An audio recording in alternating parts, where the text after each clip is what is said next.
Elitism in anything is stupid, but especially in something like Yu-Gi-Oh, it's even more pathetic.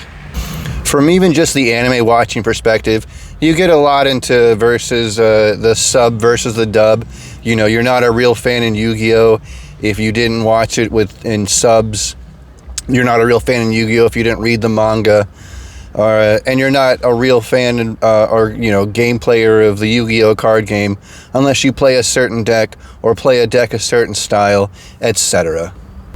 It's absolutely stupid, it's toxic, and it really just needs to stop like the fucking yesterday.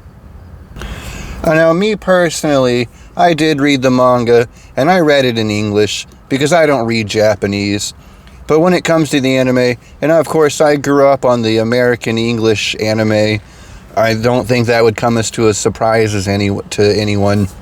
But I have more recently gone back and rewatched the entire series all the way from season 0 to season 5, and it was all in Japanese. And frankly, I would say that if you do really like Yu-Gi-Oh, you are missing out if you don't watch the subbed version, because there's none of that censorship stuff. And you get a lot of scenes still put in. Like, there's this whole thing in the Battle City arc where where Tristan goes off to find Joey. And in the American anime version, he just has him. He's like, hey, I found Joey, bye. And this whole scene is clipped out because it's violent. And it's just stupid.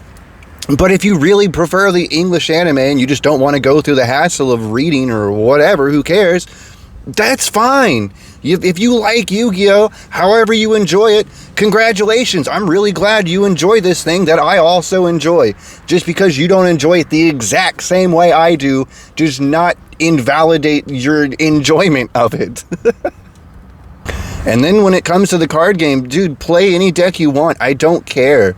I mean, yeah, it would give me more of a challenge if you played a newer, fresher deck, but it really doesn't matter. As long as you're enjoying the game, as long as you have fun, as long as at the end of the day, as far as Yu-Gi-Oh is concerned, you're happy and you love it. I don't care. And trying to hold it over someone in any way, shape, or form is just insanely, again, it's completely retarded and toxic, and it needs to end like yesterday. All right? Also, frankly, I like the sub version because you actually get to see the Yu-Gi-Oh cards look like actual Yu-Gi-Oh cards. But whatever, you do you. Thanks for watching. Jesus loves you, and I love you too.